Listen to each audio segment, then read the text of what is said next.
Hello guys, स्वागत है आपका मेरे यूट्यूब चैनल लेट्स ग्रो में। तो आज इस वीडियो में हम लोग कंक्रीट से रिलेटेड एमसीक्यूज को सॉल्व करेंगे। तो चलिए शुरू करते हैं। सो आवर क्वेश्चन इज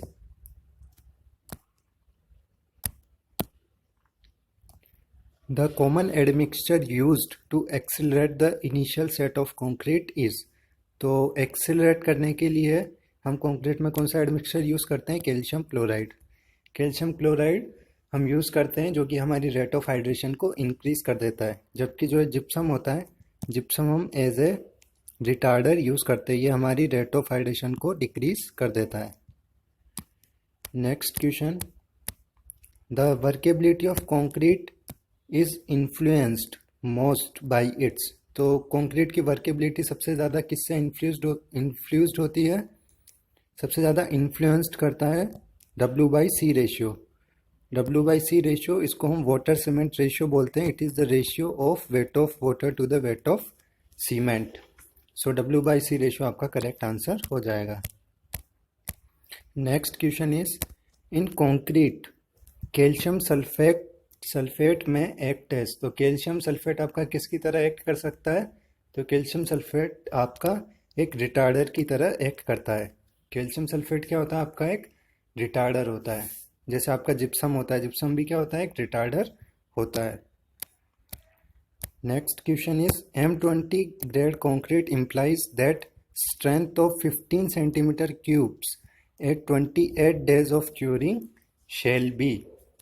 तो M20 के जो कंक्रीट है उसकी स्ट्रेंथ कितनी होती है? 20 न्यूटन पर mm square. 28 days of curing के बाद 15 सेंटीमीटर क्यूब की, और 20 न्यूटन पर mm स्क्वायर, इसको हम 20 MPa भी बोल देते हैं। Next question, characteristic strength of concrete is measured eight.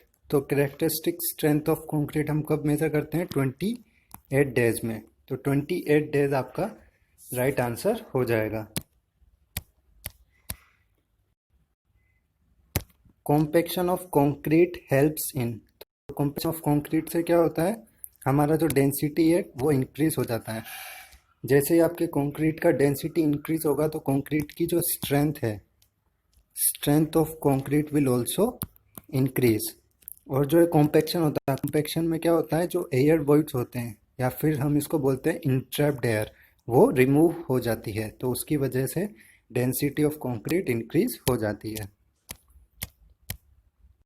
Next question is, the minimum grade of concrete is to be used in reinforced concrete as per IS 4561978। तो इसका right answer हो जाएगा ऑप्शन नंबर ए, M15। देखो, RCC में minimum grade of concrete M15 use करते हैं, ये IS 4561978 में दिया हुआ है। पर जब ये कोड को रिवाइज किया गया, और जो अभी लेटेस्ट कोड अवेलेबल है हमारे पास, वो दैट इज़ IS 4562000। तो इस कोड को रिवाइज करके ये कोड बनाया, और इस कोड में उन्होंने ये मेंशन किया है कि minimum grade of RCC should be M20। तो अगर आपको IS कोड पूछे कि IS 4562000 के हिसाब से क्या होना चाहिए, तो राइट आंसर होगा M20। और अगर IS 4561978 के हिसाब से पूछे तो आपका करेक्ट आंसर हो जाएगा M15। Next question is, increase in the moisture content in concrete. तो जब भी हम कंक्रीट में जो मॉइस्चर कंटेंट है, वाटर कंटेंट है, उसको बढ़ा देंगे तो क्या होगा? उसकी जो स्ट्रेंथ है वो रिड्यूस्ड हो जाएगी। ऑप्शन नंबर ए यहाँ पे करेक्ट हो जाएगा। The value of VB time for low workability as per Indian standard is prescribed as. तो इसका राइट आंसर हो जाएगा option number B, 5 to 10 seconds. अगर लो वर्केबिलिटी के लिए हमारा कितना होता है VB टाइम? 5 to 10 seconds. तो यहाँ पे देखो एक टेबल है, हमारी जो लो वर्केबिलिटी है, लो वर्केबिलिटी के लिए हमारा VB टाइम वेरी करता है 5 सेकेंड से 10 सेकेंड के बीच में।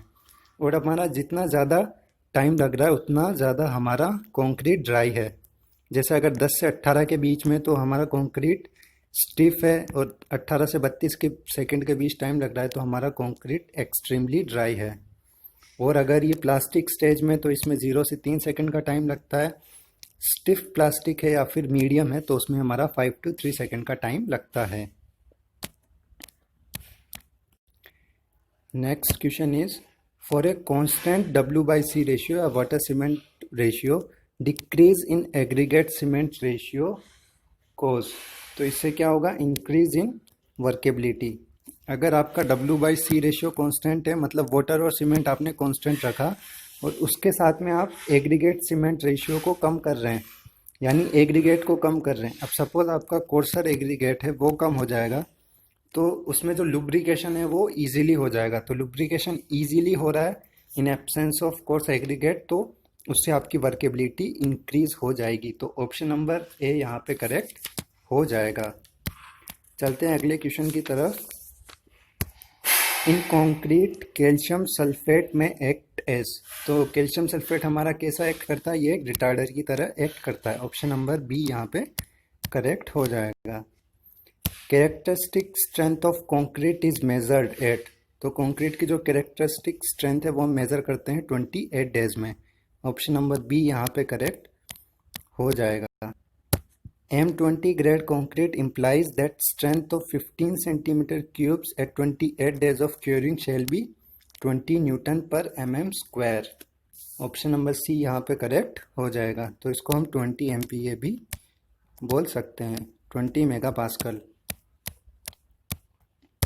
Concrete attains major part of its strength in. तो कंक्रीट अपना जो स्ट्रेंथ है उसका मेजर पोर्शन जो 1 वीक होता है, फर्स्ट वीक में ही अटेंड कर लेता है। तो कंक्रीट की जो 2/3 स्ट्रेंथ होती है, 2/3 means approximately 66%। 66% strength of concrete will be gained in initial first week और 7 डेज। तो मेजर पोर्शन आपका 1 वीक में अटेंड हो जाता है। Next question is permissible compressive strength of M20 concrete grade is.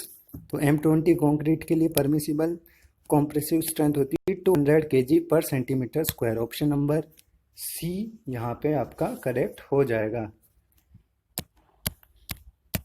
Next question, in concrete mix which cause difficulty is obtaining a smooth finish is known to possess.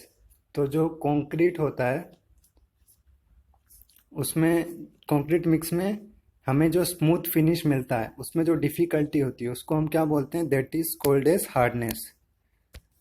अब क्या होता है, अगर कंक्रीट बहुत ज़्यादा हार्ड है, if hardness of concrete is quite high, so it is very difficult to obtain a smooth surface finish, because जो भी आपका हार्ड कंक्रीट है उसमें आपको एक ज़्यादा रेजिस्टेंस देना पड़ता है मोल्डिंग या स्मूथ सरफेस के लिए। तो जब भी आपको डिफ़िकल्टी हो रही है स्मूथ फिनिश के लिए तो कंक्रीट में हार्डनेस की प्रॉपर्टी होती है। The concrete having slump of 6.5 centimetre is said to be. तो अगर 6.5 सेंटीमीटर स्लम्प है तो ये आपकी किस रेंज में आएगा, तो हम इसे बोलते हैं प्लास्टिक। तो इसकी एक रेंज है, आप रेंज देख लीजिए। अगर आपका जो है स्लम्प है, स्लम्प 50 से 100 के बीच में, if the value of slump is 50 to 100 then आपका जो कंक्रीट है वो प्लास्टिक स्टेज में और ये मीडियम वर्केबिलिटी का है। 50 to 100 mm 5 to 10 सेंटीमीटर। और अगर आपका 25 से 50 है तो आपका लो वर्केबिलिटी है, और 0 to 25 है तो वेरी लो वर्केबिलिटी का आपका कंक्रीट है। और अगर 100 से 175 है तो वर्केबिलिटी वेरी हाई है और ये सेमी फ्लूइड कैटेगरी में आप इसको डाल सकते हैं। Next question is separation of coarse aggregate from mortar during transportation is known as. तो इसको क्या बोलते हैं हम, सेग्रीगेशन। अब आपको याद रखना है segregation is the separation of coarser aggregate. तो सेग्रीगेशन एस से स्टार्ट होता है, तो that means segregation stand for separation of coarser aggregate. तो ऑप्शन नंबर सी यहाँ पे करेक्ट हो जाएगा। Segregation is the separation of coarser aggregate from the mortar और rest of the paste. The ratio of various ingredients like cements and aggregate in concrete of grade M20। तो M20 में आपका जो ratio होता है cement sand aggregate का वो कितना होता है 1:1.5:3। ऑप्शन नंबर सी यहाँ पे करेक्ट हो जाएगा। तो यहाँ पे देखो टेबल में M20 के लिए जो रेशियो होता है वो होता है 1:1.5:3। M15 में होता है 1:2:4। M25 में होता है 1:1:2। तो ये आपको याद रखना है। Next question is to prevent the segregation the maximum height for placing concrete is. तो कॉन्क्रीट में सेग्रीगेशन ना हो उसके लिए हम मैक्सिमम हाइट कितनी रखते हैं कॉन्क्रीट को प्लेस करने के लिए। तो यह हाइट होती है 150 सेंटीमीटर या 1.5 मीटर। तो 1.5 metre is the maximum height to place the concrete in order to prevent the segregation. Option number C यहाँ पे करेक्ट हो जाएगा। Next question is while compacting the concrete by a mechanical vibrator the slump should not exceed। तो जब भी आप concrete को compact कर रहे हैं तो आपका स्लम्प किससे ज़्यादा एक्सीड नहीं होना चाहिए। तो आपका 5 सेंटीमीटर से ज़्यादा एक्सीड नहीं होना चाहिए। तो ये आपको याद रखना है। मैकेनिकल वाइब्रेशन अगर आप यूज़ कर रहे हैं तो आपका स्लम्प 5 सेंटीमीटर से ज़्यादा नहीं होना चाहिए। Concrete is unsuitable for compaction by vibrator if it is। अगर हमारा कंक्रीट प्लास्टिक स्टेज में है तो हम वाइब्रेटर को यूज़ नहीं कर सकते। क्यों? क्योंकि अभी हमारा कंक्रीट ऑलरेडी प्लास्टिक स्टेज में, और अगर कंक्रीट प्लास्टिक स्टेज में होगा और प्लास्टिक स्टेज में अगर आप कॉम्पैक्शन दोगे तो यहाँ पे बहुत अच्छे चांस है कि आपके कंक्रीट में जो है सेग्रीगेशन हो सकता है। तो सेग्रीगेशन से कंक्रीट की जो स्ट्रेंथ है वो इन्फ्लुएंस हो सकती है। तो जब भी आपका कंक्रीट प्लास्टिक स्टेज में हो तो आप उसे वाइब्रेटर से कॉम्पैक्शन नहीं दे सकते क्योंकि वहाँ पे सेग्रीगेशन के बहुत ज़्यादा चांसेस होते हैं। Next question is ordinary concrete is not used for concrete grades. तो आपका जो है M40 है, M40 के लिए आप जो है ऑर्डिनरी कंक्रीट या नॉमिनल मिक्स है वो यूज़ नहीं कर सकते। आपका जो नॉमिनल मिक्स है वो M25 तक ही यूज़ होता है। आपका जो ऑर्डिनरी कंक्रीट या नॉमिनल मिक्स है it is done up to M5 only. So M40 के लिए आप ये यूज़ नहीं कर सकते। Characteristic strength of concrete is measured at. तो 28 डेज पे आप ये कैरेक्टरिस्टिक स्ट्रेंथ मेज़र करते हैं कंक्रीट की। नेक्स्ट क्वेश्चन है slump test is used for. तो स्लम्प टेस्ट किसके लिए यूज़ होता है? वर्केबिलिटी के लिए। Slump test is used to measure the workability. Shrinkage in concrete can be reduced by using low water cement ratio. जितना ज़्यादा वाटर कम होगा उतना कम श्रिंकेज होगा, ठीक है। Less cement in the concrete, और जितना कम सीमेंट होगा उतना कम हमारा श्रिंकेज होगा क्योंकि जो जेल वाटर होता है वो कम होगा और हमारा जो हीट ऑफ हाइड्रेशन है वो भी कम हो जाएगा। जितना कम सीमेंट उतना कम हीट ऑफ हाइड्रेशन। और प्रॉपर कंक्रीट मिक्स अच्छे से अगर डिज़ाइन किया हुआ है तो उसमें भी आपकी श्रिंकेज के चांसेस कम हो जाएंगे। तो option number D all of the above यहाँ पे राइट आंसर हो जाएगा। Next question is the operation of removing humps and hollows of uniform concrete surface is known as. तो इसको हम क्या बोलते हैं? Screeding. Screeding is the process of removing the humps and hollows of uniform concrete surface. तो option number B यहाँ पे correct हो जाएगा। आपका जो है स्क्रीडिंग है ये इस काम में आता है, ठीक है।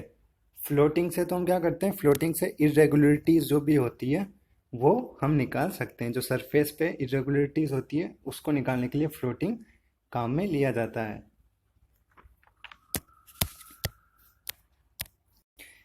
Presence of oil in water for concrete. तो अगर कंक्रीट के में जो है पानी है उसमें अगर ऑयल प्रेजेंट है तो इससे क्या हो जाएगा? इससे उसकी स्ट्रेंथ रिड्यूस हो जाएगी। अब ये स्ट्रेंथ रिड्यूस क्यों होती है? क्योंकि अगर आपके कंक्रीट में ऑयल प्रेजेंट है वाटर में तो फिर क्या होगा? जो हीट ऑफ हाइड्रेशन या जो हाइड्रेशन प्रोसेस ऑफ सीमेंट है वहाँ पे ये उसको इफेक्ट करता है, उसको हिंडर कर देगा। मीन्स जो हीट ऑफ हाइड्रेशन या फिर जो दोनों का मिक्स होना चाहिए था प्रॉपरली वो मिक्स नहीं हो जाएगा। Means your hydration process will be affected and due to that the gel produce will be less and the ultimately strength of concrete will be less. The last question is To estimate 28-day crushing strength of concrete cubes from 7-day cube strength, we multiply the 7-day cube strength by। तो हमको पता है कि 7-day cube strength कितनी होती है, 2/3 of 28 days. ठीक है, जो 7-day क्यूब स्ट्रेंथ होती है, 7-day क्यूब स्ट्रेंथ वो कितनी होती है हमारी, 2/3 of 28 days strength, 2/3 of 28 days. तो अगर हमें क्या करना है, 7 डेज स्ट्रेंथ को किससे मल्टीप्लाई करें कि 28 डेज की आ जाए, तो आप इसको इधर ले जाओ, तो किससे मल्टीप्लाई करना पड़ेगा आपको, 3/2 से। तो इसका राइट आंसर हो जाएगा 1.5, 3/2, क्योंकि हमें पता है कि जो 7-day cube strength of concrete होती है वो कितनी होती है, 2/3 ऑफ 28 डेज। तो हमें इसका रिवर्स करना है, तो हमें किससे मल्टीप्लाई करना पड़ेगा, 3/2 से। तो आई होप आपको ये वीडियो अच्छा लगा होगा। If you really like this video, please press the subscribe button, like this video. Thank you.